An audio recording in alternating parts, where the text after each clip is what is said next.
Welcome to section 5.7. We are dealing with the fundamental theorem of algebra, which is fundamental if you look at the title. It is important to us as we're going through. I'm going to start with basic ideas. What does this fundamental theorem of algebra actually say? Okay, the idea of it, and the wording is different in every book, but here's the idea. The idea of the fundamental theorem of algebra is that we can look at a degree of a polynomial. So look at the degree, and don't forget, again, the degree is the highest exponent, okay? So we can look at the degree of a polynomial and tell how many zeros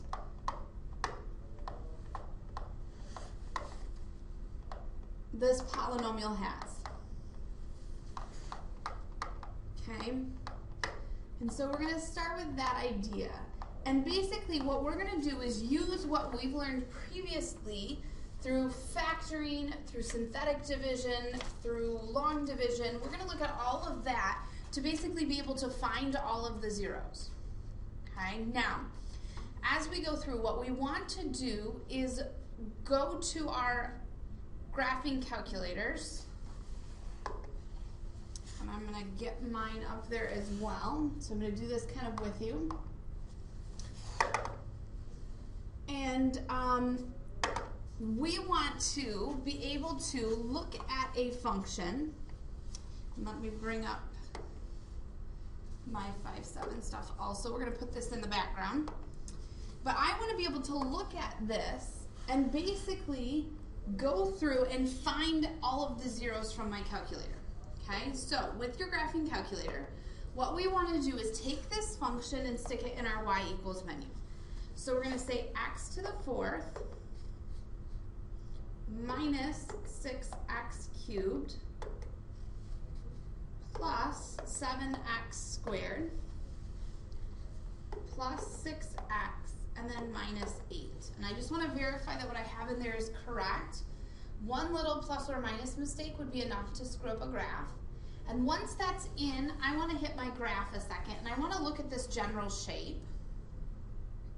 And you can see it kind of makes a W. Now, as we do this, we want to talk about how many zeros there are. Okay, so I'm going to look at this, and basically from my highest exponent, I'm going to be able to tell that the degree is 4. And because the degree is 4, that means I should get 4 zeros. Now, another word for zeros was x-intercept. So basically, we're going to look at our graph and we're going to say, okay, does it cross the x-axis 4 times? Well, if I look at it, I see it crosses once here, twice, 3. It does cross 4 times. That's a bonus for us because we then believe we should be able to find all 4 zeros. So let me erase this a second, because what I want to do is I want to then go to my table. Second and graph makes a table. And what I'm looking for are the intercepts, or the zeros. So I want to look here and find where y equals 0. And actually, let me scroll this up a bit, because then I can see all 4. I see one, let's get off the eraser. I see one here, I see one here, here, and here. And the reason is I'm looking for when y equals 0 because that occurs on the x-axis. The numbers then, the x values, are my zeros. So I have zeros at -1, +1, +2, and +4. And I could draw my graph, right? -1, +1, 2, 4. And I could look at my table and say, well, okay, at 3 I get -8, which is way down here. And at 0 I get -8, which is way down here. And I don't know between 1 and 2, but here's what I end up finding out. I get a graph that looks something, didn't we say it was W in shape? Something like this. And we can kind of then see what our graph looks like. Because I have found all 4 of those zeros, I don't need to do any synthetic division because I already know all of my zeros. And so what our goal is to look at the degree, find how many zeros, and then once I find my zeros, I basically then want to find the remaining ones if I don't find all. Okay, so here's what we're going to do. We're going to do another one. And I'm going to actually move this graph over to this side. And let me move this over because we want to be able to see all of it. Okay, now I'm going to go back into my y equals, and I'm going to clear the graph that's there, and I'm going to put this new function in. X to the fourth plus 15x squared minus 16. Okay, 15x squared minus 16. Okay, now I'm going to go to my graph, and the question is, how many zeros can I see? Well, as I look at this, I find a 0 here, and I find a 0 here. So I have 2 zeros that I can find. The problem is my degree is 4, so I should get 4 zeros. And I'm only seeing 2 of them, which means that I will have some work to go through. So if I want to actually figure out what those zeros are, I'm going to go to my table. And you can see that they occur then here at 1 and at -1. So 1 and -1. Okay? Now the question is, what do I do with that from here? Okay, well I only know 2 of them, but I need 4 of them. So what I'm going to do is use synthetic division. So what I'm going to do for a moment is I'm going to slide this down, and we're going to work on the synthetic division.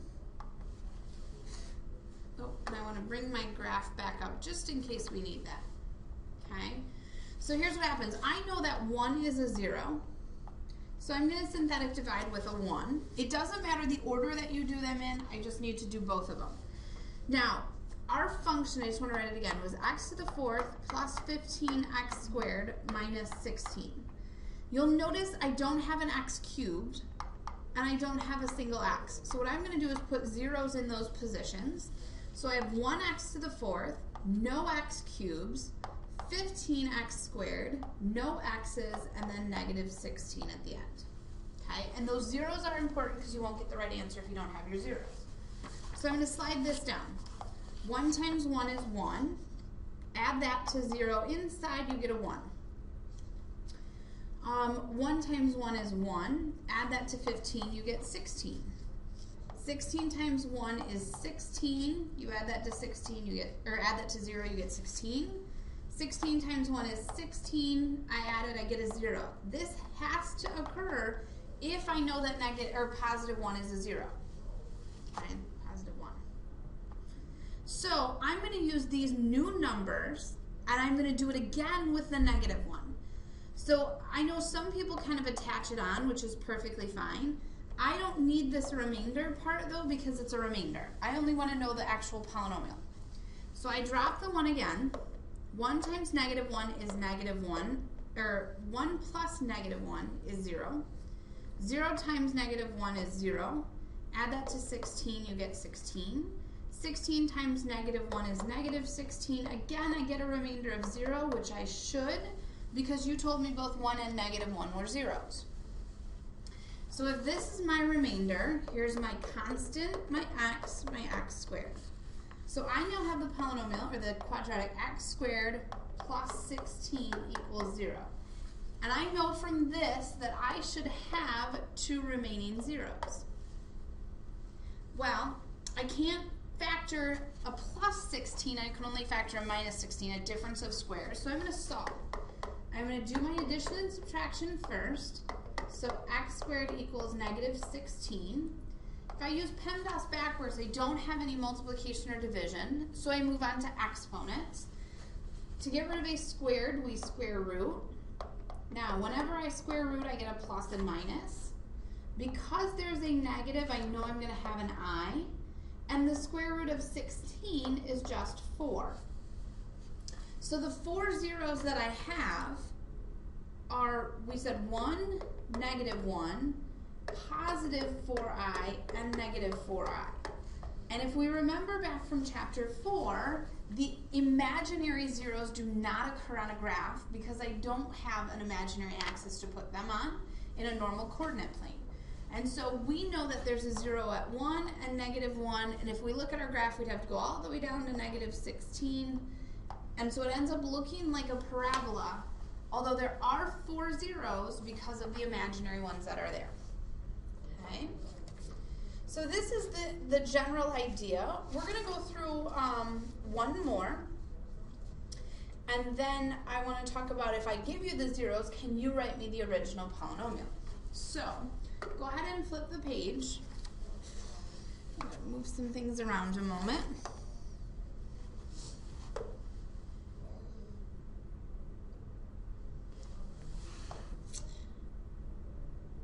All right, I'm going to move some of this around, and I'm going to bring my grapher back in. And I again want to go to my y equals, and I'm going to clear out what's there, and I'm going to put this new polynomial in. So 4x to the fourth plus 4x cubed minus 11x squared minus 12x minus 3. 4, negative 11, negative 12, negative 3. Okay, so I'm going to hit graph. Oh, okay, so let's talk about the zeros we can see. As I look at this, I know there's a 0 here and I know there's a 0 here, but you can see the little tick marks next to it, which means it's not occurring at a really nice place. I also can see that it kind of touches here, and if you look closely at your graph, you can kind of see it's like halfway between 0 and negative 1. And so let me erase this a minute so you can kind of get a better idea.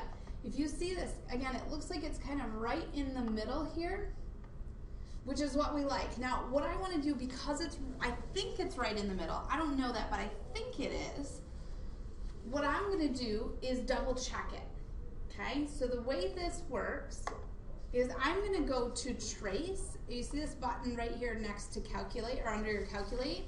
What that allows me to do is pick a value that I think it might be. And if I look at this, I think that might be 1/2, negative 1/2, I just don't know. So I'm going to put in negative 0.5. And I just want to check. It'll tell me if it's a 0. Look at that. This is a 0, and that's a bonus. So I know one of my zeros is negative 1/2. Okay, now, as we go through, we're going to talk tomorrow a little bit more in depth about this, but you'll notice that this 0, that at the 0 it comes in and touches the 0, and then it leaves again. And the way this works in graphing is when it comes and it touches the 0 and then leaves again, we count that as 2 zeros. It happens twice. We count it once when it comes in and then once when it leaves. So what that means is the negative 1/2 happens 2 different times. And I'll show you in terms of factoring and stuff tomorrow too what that means also. But what that means in terms of our question is that at negative 1/2 I have this dot, and I know I'm going to have to use some synthetic division. So here's what I'm going to do. I'm going to use negative 1/2, and I'm going to synthetic divide once, and I'm going to have to do it again. So let's go through. 4, negative 11, negative 12, negative 3. All right, I dropped the 4. 4 times negative 1/2 is negative 2. When I add that to 4, I get 2. 2 times negative 1/2 is negative 1. When I add that to negative 11, I get negative 12. Negative 12 times negative 1/2 is a positive 6, and 6 plus negative 12 is negative 6. Let's go one more time. Negative 6 times negative 1/2 is a positive 3. When I add it to negative 3, I get 0, and that's what should happen. Because the negative 1/2 happens twice, because it touches and it leaves, we're going to do this one more time with the negative 1/2. So I drop the 4 again. 4 times negative 1/2 is negative 2. I end up getting 0 then. 0 times anything is 0. When I add that to negative 12, I get negative 12. Negative 12 times negative 1/2 is a positive 6. When I add it to negative 6, I get 0 again, which is what should happen. So if this is my remainder, here's my constant, my x squared. What that says then is I have 4x squared minus 12 equals 0. Now you can go through and factor this if you want. I'm not even going to try. What I'm going to do is just add 12. I'm going to go PEMDAS backwards here a second. So I added 12. I get 4x squared equals 12. I now see multiplication and division, so I'm going to divide by 4. X squared then equals 3. When I square root to get rid of the x squared, I get plus or minus. And the square root of 3 cannot be broken down, so the square root of 3 then is our answer. What that says is another 0 is a negative square root of 3, and the final 0 is a positive square root of 3. And if I wanted, what I could do is I could go back to my calculator and hit trace again and try the square root of 3. And here's what happens. Now I'm going to have to, my writing's going to go away a minute, so hold on a second. As we look at this, I'm going to hit trace again, and I'm going to go in and do the square root of 3, close my parentheses. Now anything, as I'm doing this, anything with this e here, e to the negative 12 means my decimal place is 12 places backwards. That's 0, okay? So anything with this e just means 0. You could do the same thing if you wanted then with the negative square root of 3. I mean, I could take the negative square root of 3 and close it. And look what you find. This one actually, for whatever reason, this one actually gives me the 0, which is really nice. The other one didn't, and I don't know why. If your calculator sometimes says it's okay to end with 0, and sometimes it says it's going to give you an e. Either way, it ends with 0. So you can double check your answers in your calculator as you go through. Okay? So this is the idea. We're going to use our graphing calculators to find some of the zeros, and whatever ones we can't find, we're going to synthetic divide and either solve or factor or quadratic formula or something. Okay? I'm going to move on to the next idea. And actually, I'm going to get rid of my graph for a minute because I don't need that for this last one. What we're going to do is we're going to write some polynomials. So I'm going to give you the zeros in this case, and we want to write its factors. Well, if 1 is a 0, then the factor is x minus 1. We're asking back for those groupings again. If 2 is a factor, then we want it to look like the opposite, x minus 2. If 3 is a factor, then x minus 3 is my final factor. What we're going to do is FOIL these out. So I'm going to take the first 2, and I'm going to FOIL them. I get x squared, I get a minus 2x and a minus 1x, which is a minus 3x. Negative 1 times negative 2 is a positive 2. And then I'm going to multiply that with x minus 3. Okay? So x squared times x is an x cubed. X squared times negative 3, I don't know why this likes to come up, is negative 3x squared. Negative 3 times x is negative 3x squared. Negative 3 times x times negative 3 is a positive 9x. 2 times x is 2x. 2 times negative 3 is negative 6.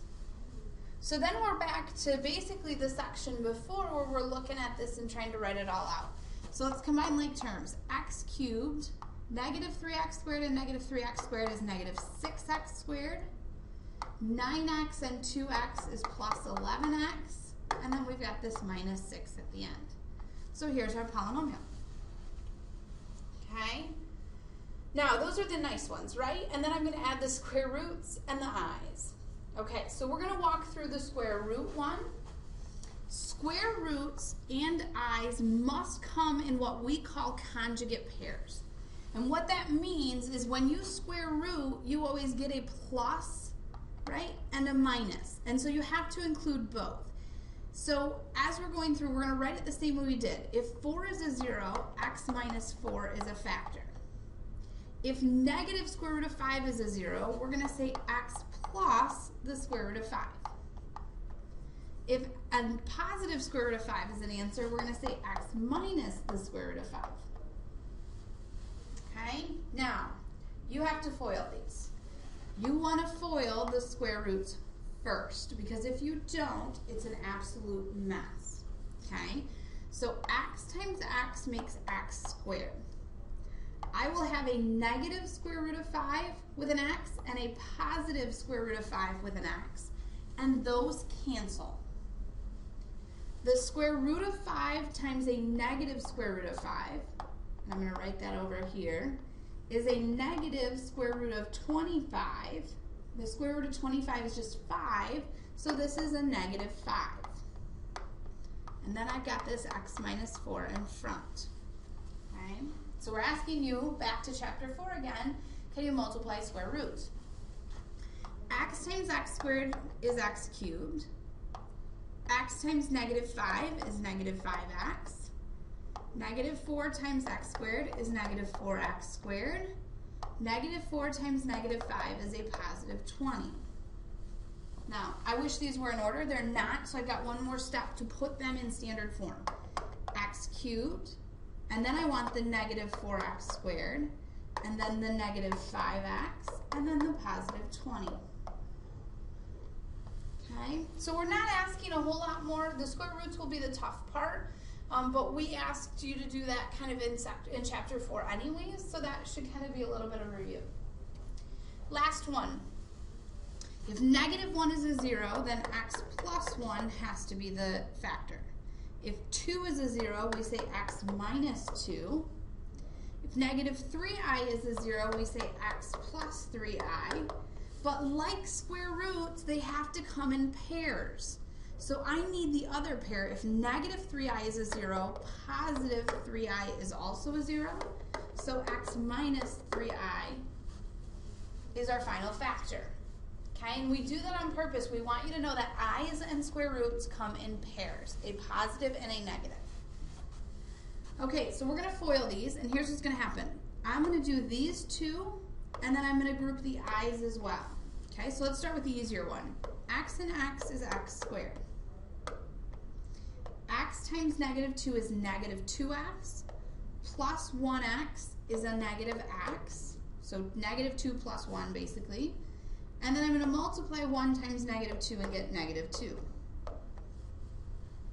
That's the first one. Okay, ready? X times x is x squared. I'm going to have a negative 3i with an x and a positive 3i with an x, so those will cancel. 3i times negative 3i is negative 9i squared, but I squared is just negative 1, so that's really a positive 9, so plus 9. Okay, and the middle terms on those pairs will always cancel out, which is nice. We go through and FOIL one more time. X squared times x squared is x to the 4th. X squared times 9 is 9x squared. Negative x times x squared is negative x cubed. Negative x times 9 is negative 9x. Negative 2 times x squared is negative 2x squared. Negative 2 times 9 is negative 18. So we combine like terms and put them in the order. I've got an x to the 4th. I've only got one x cubed, so minus x cubed. But I've got a 9x squared and a negative 2x squared, which makes 7x squared. I only have one x, so minus 9x, and then minus 18.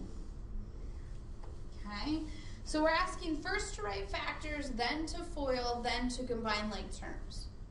Okay, that's it for section 5-7. It's kind of a lot thrown at you, but we're going to practice some more with our graphing calculators in class. At this point in time, if you still don't have a graphing calculator, you have to see me, because this lesson you have to have that grapher to be able to find the zeros. Okay, so that's the end of lesson 5-7. Thank you for watching.